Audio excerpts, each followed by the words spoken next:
Mattarella ha premiato oggi 25 giovani alfieri della Repubblica, esempi di civismo e di solidarietà. Sentiamo Rita Cavallo. Si può fare della violenza subita un mezzo per diffondere solidarietà, come ha fatto Davide, vittima del bullismo, che lo racconta con parole e immagini. Delle proprie idee la forza per aiutare altri, come Loris, che ha creato una cintura d'ultrasuoni per non vedenti. Greta ha 15 anni, una promessa dell'atletica, campionessa tricolore, nonostante le difficoltà a ottenere la cittadinanza. La più piccola ha 9 anni, il più grande 19. Sono gli alfieri della Repubblica, scelti dal presidente Mattarella per indicare, anche in questi tempi bui e di difficile speranza, che la chiave per la rinascita è il senso civico, la solidarietà.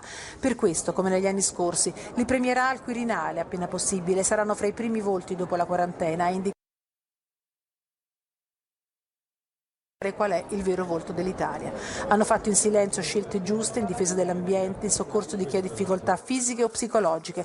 Hanno scelto l'inclusione, hanno guardato negli occhi chi sta loro vicino, come ha fatto Pietro, che da 7 anni aiuta nonna Marisa a tenere a bada l'Alzheimer con lezioni sull'iPad. Atena, ricordiamo, è una dea che sta dalla parte degli Achei. Aspetta, si chiamava.